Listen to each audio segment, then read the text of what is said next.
그런데 우남 이승만이 미국의 범터를 너무 많이 잡고 있고 자기 은사가 지금 현직 미국 대통령 아니에요. 일제가 차마 못 죽여요. 그때는 일제는 제가 나중에 얘기하지만 1868년인가 이후로부터 1900 만주 사변이 이렇게 1931년까지 약 60년 동안 일제와 영국, 미국은 아삼육 관계였습니다. 그러니까 그때는 동맹이에요. 청일전쟁도 일제가 영국, 미국의 지원 아래서 이긴 거고요. 러일전쟁도 일제가 영국, 미국의 지원 아래서 이긴 거고요. 제1차 세계대전도 일제가 영국, 미국과 손잡고서 그쪽에 편먹어서 승전국이에요. 그러니까 운함을 못 잡아 죽인다고. 그러니까 이 상황 딱 보고서 이제 또 선교사들이 꾀를 내가지고 우리 감리교가 지금 저기 미국에 있는 감리교 본부에 대표 보내야 됩니다. 네, 운함 이승만을 지금 대표로 보내겠습니다. 그래서 바리바리 포장해서 싸갖고 미국으로 던져버린 거예요. 운함은 그게 너무 자괴감이 들었는지 그 이후에 한국에 귀국할 때까지 국적도 취득을 안 해. 무국적자예요. 패스포드를 안 썼어요. 자기가 만들어서 사문서 만들어서 자기가 워낙 범털이니까 미국 국무장관 사인 받았어요. 그 사문서가 뭐냐? A4 용지에 자기가 쓴 거예요. 대한민국 임시정부 여권번호 1호 이름 싱만리 직함 프레지던트 대통령 그래 놓고 뒤에다가 아래다가 대한민국 임시정부 직함 봐서 도장 찍고 그 밑에다가 위와 같은 사실을 우리 미 합중국 국무장관 그때 포스턴가 누가 그거 증명함 이렇게 사인해 갖고 그래가지고 유럽 간 거 아니에요. 1933년도 초에.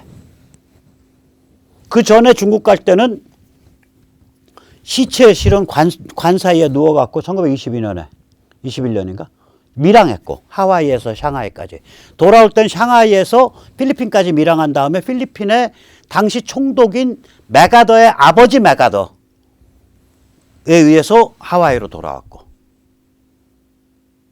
워낙 범털이니까 그러고 다닌 거예요. 운함은 그 다음에 그게 그렇게 부끄러웠던 것 같아요. 동지들은 백오인 사건으로 고생하는데 자기는 미국으로 이렇게 다시 포장돼서 나오게 됐다.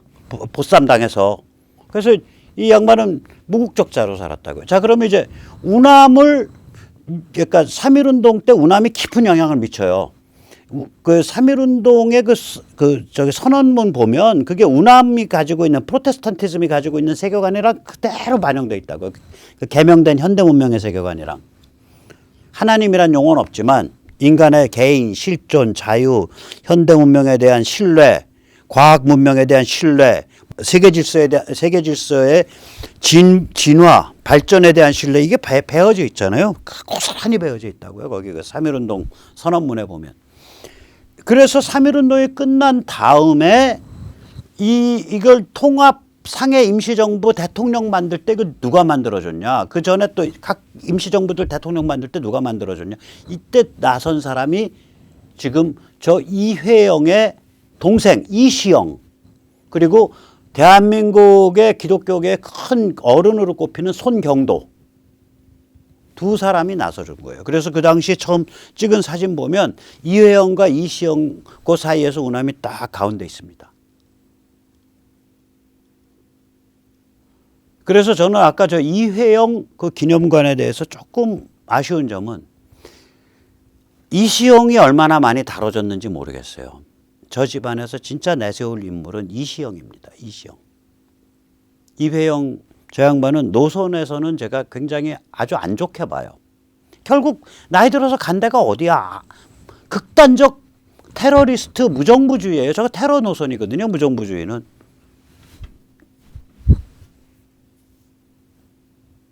그리고 그냥 짜부나서 몰려버렸잖아요. 그러나 그분의 진정성과 그 비극적 인생을 붙잡고서 몸부림치는 그 자세는 저 같은 사람은 발바닥에 떼도 못 따라가요. 저 같은 속물은.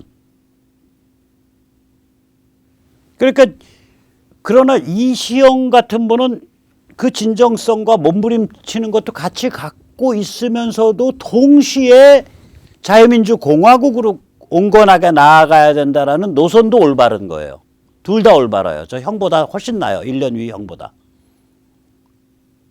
그래서 저는 이종찬 씨가 아마 그 기념관을 만드는데 배후에서 움직였다고 생각하는데, 이종찬 씨 혹시 듣고 계시면 작은 할아버지 모시세요. 옆에 잘.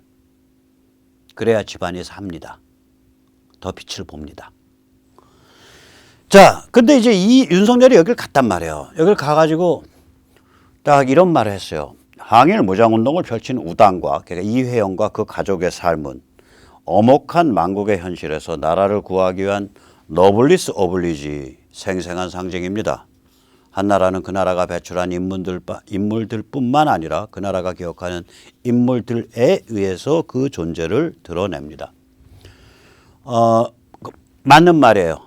그러니까 지금 우리가 이걸 1910년, 110년 전 세월로 가면 거의 조선 말에 인정할 수 있는 몇 명 안 되는 귀족층으로 인정할 수 있는 사람이 이상제, 이회영, 이시영, 이 일가, 그리고 다른 몇 명 외에는 없어요. 없어요. 박지원의 손자는 우리가 그 박지원 거기도 개화판이에요. 그 손자가 셔먼호 사건 때 평양민중과 같이 모래톱 위에 걸려있는 국제 상선에 불 지르고 학살한, 그때 수비대장, 평양의 뭐 수비대장 비슷한 거예요. 저기 책임자예요. 우리나라에 성경을 전해준 영국 왕립지리학회, 그게 영미의 프리메이슨, 당시의 프리메이슨들은 굉장히 신앙이 깊은 사람들이 많아요. 영국 프리메이슨 조직의 핵심 센터인 영국 왕립지리학회의 멤버였던 상인신문의 토마스 목자르는 현장에서 그거 지휘한 사람이 박지원의 손자입니다.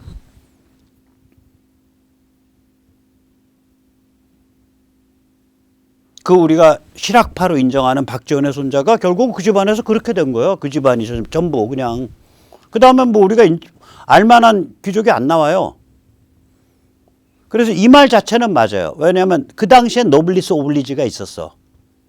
그런데 이제 그 다음에 우리가 윤석열 후보가 생각을 하지 못한 건 뭐냐면, 야, 그럼 110년이 지났는데 지금 노블리스 오블리지 이런 게 존재할까? 내가 지금 노블리스 오블리지란 말을 하면은 마치 조선일보가 말하는 노블리스 오블리지랑 같은 개념에서 귀족의 그 의무가 있어야 됩니다. 사회적 책임을 지어야 합니다. 귀족층에 해당하는 사람은 그런 말로 혹시 들리지 않을까라는 그 고민이 안 보이는 거예요. 그래서 오늘 제가 이걸 수신을 윤석열 후보한테 걸어놓고 얘기를 합니다. 노블리스 오브지라는 건 귀족의 의무란 뜻이에요. 1835년 발자크, 19세기 프랑스 문학을 대표하는 두 명의 소설가라 그러면 발자크와 스탕달인데, 저는 스탕달을 훨씬 더 높게 봅니다. 발자크는 고려 영감부터 해서 소설을 많이 썼고요. 스탕달은 적과 흑, 그 대표적인 소설 하나로 유명하죠. 발자크의 소설 골짜기의 백합에 나오는 개념이죠. 거기 나오는 대목이 이렇습니다. 내가 한 이야기를 아주 오래된 하나의 개념으로 요약한다면 노블리스 오블리지가 되지. 자네가 경멸스러운 자들을 경멸할 때 남들은 자네를 존경하게 될 걸세. 그게 소설에 나오는 구절이에요. 이 소설은 1835년에 나왔는데요. 이거는 부르봉 왕정복호 직후 귀족이란 어떤 존재인가라는 화두가 지배하던 시기에 나온 겁니다. 혁명이 1789년에서 1799년까지 갔고, 그 혁명이 피바다와 피폐함으로 그냥 갈바를 상실하니까, 야, 혁명이라는 게 뭐야? 현대국가 만들기 위한 찬스야. 내가 그거 어떻게 만드는지 보여줄게 하고서 코르시카, 그러니까 이거 프랑스인도 아니에요. 코르시카는 프랑스라고도 할 수도 없어요. 그냥 코르시카 출신의 청년 장교가 퍽 튀어나와가지고 나폴레옹이 튀어나와서 현대국가로 사닥 만들고 그걸로 힘잡고 나니까 유럽 정복하겠다고 하고 날뛰고 힘잡고 나니까 왕관을 지가 만들어서 썼잖아요. 왕관은 그전엔 다 카톨릭 그 주교 교황이 씌워주는 건데, 프랑스 혁명 때 카톨릭을 다 목을 잘라 죽이고 카톨릭을 털어버렸기 때문에 왕관 씌워줄 사람이 없어요. 지가 만들어서 내가 황제로다. 그래서 이 서양 역사에서 황제 중에 왕관을 지손으로 들어서 지가 쓴 사람은 나폴레옹이 유일합니다. 그 나폴레옹의 그런 그러니까 한편으로는 위대한 짓, 한편으로는 황당한 짓을 한 거예요. 그래가지고 휘젓고서 한 15년 휘젓고 자빠졌잖아요. 그러고 나서는 이제 부르봉 왕조가 들어왔어요. 그게 1814년이에요. 그래서 부르봉 왕조가 1830년까지 16년을 지배합니다. 그게 1830년 7월 혁명에서 넘어져요.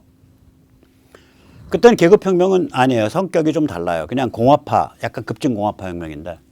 자, 그러니까 야, 귀족이라는 게 도대체 뭐야? 귀족의 귀족다움이라는 게 뭐지? 이게 다시 한번 문제가 제기될 거 아니에요. 그때 바로 발자크가 자기 소설에 그 시대적 화두를 저렇게 한마디로 딱 정리를 한 거예요. 너블리스 오블리지라고. 참고로 발자크는 바람둥이에다가 도박 중독자입니다. 자기 바람 피고 도박하기 위한 그 돈을 벌려고 책을 써야 되는데 워낙 재주가 출중해요. 근데 사람이 도박 좋아하고 바람 피는 거 좋아하니까 자기 의자에다가 자기 그 혁대로 궁뎅이를 묶어놓고서 글을 썼어요. 매일 몇 시간씩. 그 다시 말하자면 너블리스 오블리지는 기본적으로 귀족의 귀족다움에 관한 얘기예요. 저게. 그래서 이제 한국에서 도대체 귀족이 뭐냐. 아까 뭐 억지로 남아있던 짜투리가 그중에 그래도 귀족답다고 인정할 수 있는 게 아까 그 이시영, 이회영 형제인데 그런 사람들은 굉장히 드물어요. 예를 들어서 이제 그 황현 매천야록 쓴 황현 같은 경우에 보면 우리는 뭐 매천야록 썼으니까 굉장히 그 관점이 뛰어나겠거니라고 생각하는데 실제로 보면 뭐 이랬어? 이게 깝깝해 죽겠어요. 뭐냐면은 내 마음 전부 임금을 향한 임양한 일편단심인데 이제 임금이란 존재가 유명무실하게 됐으니까 내가 어찌 더 살리오. 그러니까 현대 문명이나 현대 국가에 대한 개념이 없어요. 의병장 유인석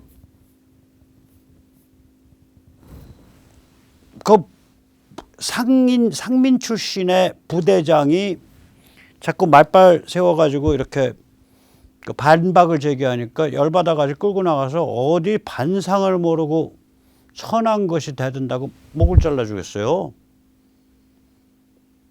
그러니까 제대로 된 귀족이 없어요. 그 이회영, 이시영, 이 형제가 이상재 이런 분들이 정말 특이한 분들이에요. 정말 특이한 분들이에요.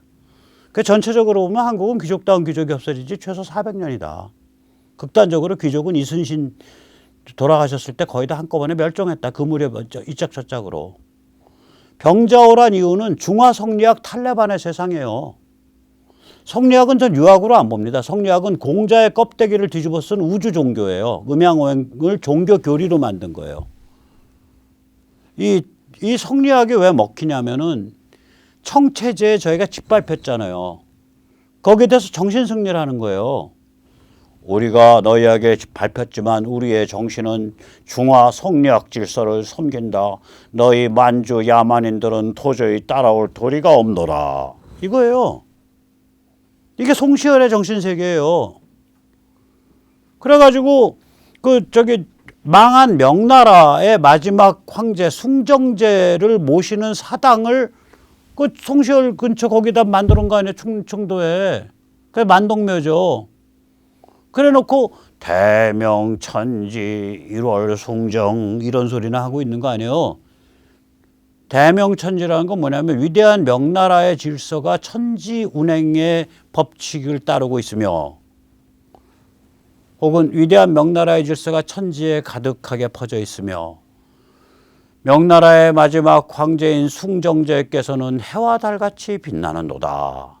그래가지고 일제가 이제 그거 제사를 못 지내게 막아놓으니까 그 철조망 뚫고 뭐해서 개구멍 만들어서 유생들이 기어 들어가서 거기에서 제사를 지내고 난리를 비니까 일제시대 때 나온 신문 보면 저 웃기는 또라이들이다라고 비웃는 참 이상한 사람들이다라고 비웃는 그런 기사들이 있어요. 그걸 또 지방문화재라고 다시 살려서 지금 또 해놨잖아. 박정희 정부 때 박정희 대통령이 다 잘했지만 저런 게 좀 그 양반이 민족주의 이런 걸 너무 띄우는 바람에 김구 이런 걸 띄우는 바람에 그때 국사편찬위원회 만들어져 가지고 그때 국사편찬위원회가 1970년대 때 그 국역 송자대전 송시열을 송자 그러니까 6대 성자로 꼽는 거예요. 뭐 공자, 맹자, 뭐 순자 어쩌고 뭐 해서 5개인가 꼽고 나머지 하나에 조선의 성자 그래서 송자 이 조선 때 송시열을 송자라고 모셨거든. 그래서 그걸 해서 송자대전에서 송시열의 그 전집을 국역해서 냈어요. 박정희 대통령 때.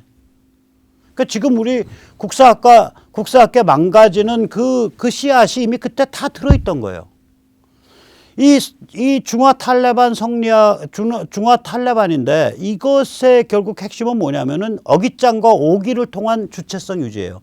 내가 나일 수만 있다면 어떤 어깃장, 어떤 오기, 어떤 거짓이어도 상관없다. 이게 바로 뭐예요? 현실과 진실과 개방성을 완전히 적대시하는 거잖아요. 이게 바로 뭐예요? 김일성 영생교 교리와 일맥상통하는 거 아니에요. 김일성이가 아무리 극악무도하다 그래서 저런 영생교 교리가 한꺼번에 나오겠어요? 대한민국이 아무리 뭐 조중동이 힘이 세다 그래도 대한민국의 이른바 우리 민초들이 전부 조중동 미워하면서도 결국 조중동이 이렇게 북치고 장구치는데 괜히 끌려가겠어요? 우리 문화 내부에 뭔가 독립적 판단을 내리는 개인으로서 진실을 존중하는 독립적 판단을 내리는 개인으로서의 전통이 약한 거예요.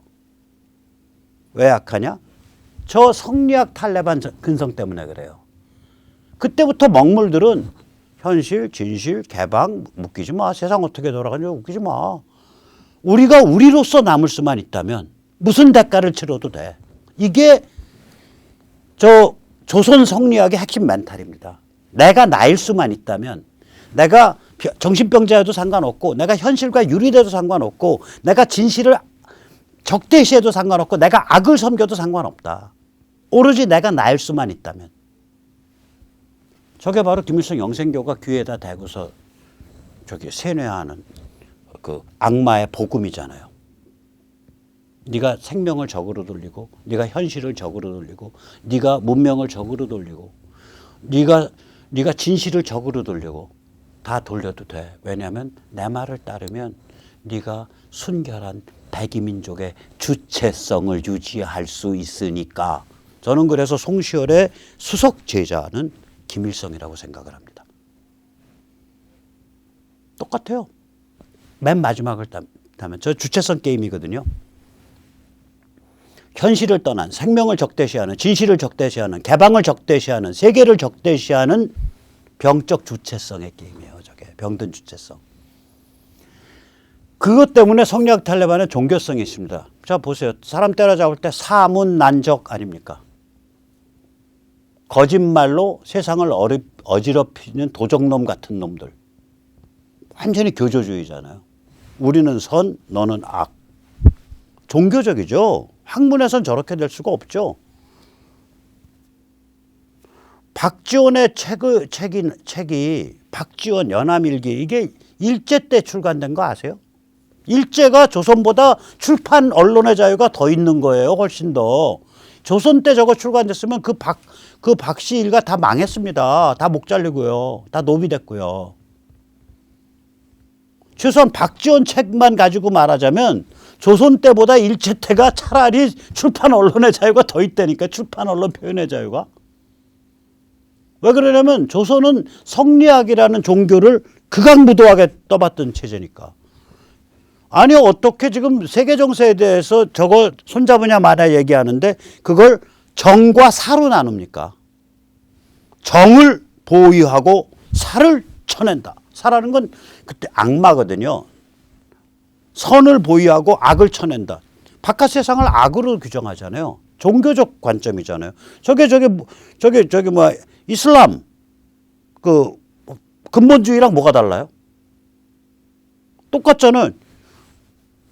선을 보유하고 악을 쳐내기 위해서 우리는 저 미제국주의자들의 민간 여객기를 그 승무원들의 목을 공업용 커터칼로 그어서 경동맥을 잘라가지고 피바다를 만들어서 비행기를 납치해갖고 저 무역센터 건물에 들이박겠노라. 이거랑 뭐가 다르냐고. 척화비 그 글에 보면 이렇게 비전즉화. 싸우지 않으면 평화를 주장하는 자다. 평화를 주장하는 자는 매국노다. 때려 죽여라.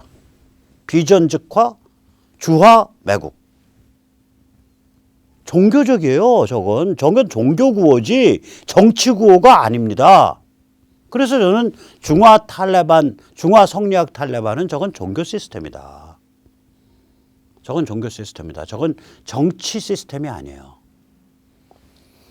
자, 그래서 저런 상태니까 당연히 귀족다운 귀족이 있을 수가 없죠. 저건 사교 체제인데 전통 사회의 김일성 영생교랑 비슷한 거예요. 조선 병자호란 이후에 일단 누구야 인조 자기 손자 2명 죽이고 자기 아들 죽이고 자기 며느리 죽인 자잖아.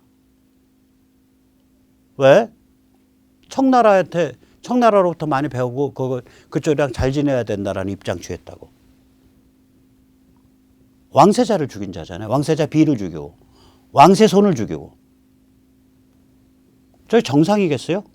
그 후로 몇 년 간 거예요? 그게 1600년경이니까 그 후로 몇 년 간 거야? 그 후로 거의 300년 간 건데. 300년 전에 이미 정신병인데 그 정신병이 점점 깊어진 거예요. 그 정신병은 뭐냐? 일종의 사교체제죠. 조선 후기는 김일성 영생교에 비견되는 성리학 영생교에 의해서 지배된 사교 시스템이라고 저는 규정을 해요. 그러니까 제가 이시영 이화영 형제 같은 분들을 굉장히 높게 평가하는 거예요. 저렇게 귀족이 멸종됐는데 저 멸종동물 중에 왜 어떻게 저렇게 개체가 2-3개체 그 집 형제들이 다 좋아요. 너덧 개체가 살아남았냐. 기적이다, 기적. 그래서 저 병든 없어진 짝퉁 귀족들 이시영 이화영 형제 안 들어가죠. 예외적 케이스고. 마지막 업적이 뭐예요? 나라를 일제에 바치고 왕실을 존속시킨 거 아니에요. 그런 겁니다. 자, 그나마 그래도 저건 짝퉁 귀족이든 뭐든 하니까 그 양반들에 대해서는 이시영 이화영 형제나 그 일가에 대해서는 노블리스 오블리제라고 얘기할 수가 있어요. 그 귀족의 게임이야. 맞아요. 근데 지금 한국 상류층은 저 사람들 귀족인가? 저희 생각에는 이렇습니다. 한국의 그 전통사회 계층 구조는 6번에 걸쳐서 무너집니다. 하나는 노예와 팔천이 소멸하죠. 이게 갑오경장에서 일제시대까지요. 이 한국당은 전 세계에서 가장 정교하고 가장 동족에 대해서 가장 잔인한 노예제도가 가장 오랫동안 유지된 땅이죠. 그 다음에 팔천이라 그러면 백정, 기생 이런 거예요. 노비나 다름없는 존재. 막 짓밟아도 되는 존재. 그 다음에 두 번째 일제에 의한 현대문명 강제 편입이 일어나죠. 일제 때 인프라 놓이고 공업화되고 신교육 이루어지고 좋든 나쁘든. 그 다음에 신과학이 이루어지고 그게 도입이 되고. 그 다음에 이제 일제 끝나고 나선 저희가 농지개혁을 하죠. 그리고 6.25 때 세상이 확 뒤집히죠. 특히 농지개혁해서 이 토지 공채 3년 동안 소출의 1.5배 가지고 토지를 농민이 가지게 되는 거예요. 3년 동안 소출의 1.5배에 해당하는 돈을 내면. 그 토지 공채 굉장히 싸다고. 그게 6.25 터지니까 휴지가 돼버렸네. 전후부. 제가 옛날 노래 중에 제일 좋아하는 노래가요. 아주 대표적인 봄날은 간다와. 그 다음에 어떻게 저 전쟁 끝난 직후에 전쟁 중에 저 청포도 사랑 같은 노래가 나오냐. 청포도 그늘 아래서 이러면서 나가는 노래 있잖아요. 그게 전쟁통인가 전쟁 끝난 다음에 나오는데 어떻게 저런 노래가 저런 띠디디띠디디디 하는 그런 노래가 나오냐 이거예요. 삶에 대한 터무니없는 낙천성이 있는 그런 노래가. 세상 바뀌었다는 얘기예요. 그리고 경제발전, 한강의 기적. 이러한 전통사회 계층구조의 붕괴에 대해서 저 쌍스러운 것들 옛날엔 귀족성이 있었는데 평생 이를 갈면서 저주를 퍼부은 글을 쓰다가 돌아가신 여류 작가가 박완서입니다. 저 그래서 박완서가 보수주의라고 처음에 생각했어요. 아니야. 세상이 싫은 거예요. 그 양반 개인적으로 굉장히 불행한 경험을 겪은 분이거든요. 그 형제 자매인가가 그 좌파여가지고 어렸을 때 굉장히 불행한 경험을 겪었어요. 말로 표현하지 못할. 그러니까 박완서 소설을 보면 김약국의 딸들이랑 쭉 보면은 전부 저 전통사회 계층 구조가 붕괴하면서 옛날에 그래도 갓 쓰고 이렇게 풍채 있게 다니던 그런 사람들이 다 희화화되고 없어지고 전부 돈에 미쳐서 돌아가고 신문물에 의해서 미쳐서 돌아가는 이 상태, 졸부들이 그득그득한 상태, 이것에 대해서 일을 가는 거예요.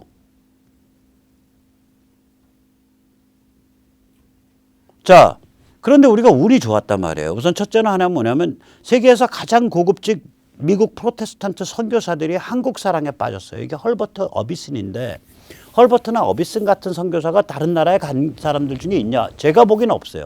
신앙이 더 깊은 사람은 있을 수 있는데 많겠죠. 근데 이 그 한국을 잘 이해하고, 야, 이거 참 매력적인 데가 있는 그런 민족이다. 이거 참 잠재력이 많은 민족이다. 이 사람들이 어떻게 살 길을 좀 내가 열어주고 싶다. 한국 문화를 좀 한국의 그 문화를 그 정수를 살려서 보존시켜주고 싶다. 이런 마음을 갖고 평생을 바친 사람들이에요. 저 사람들이.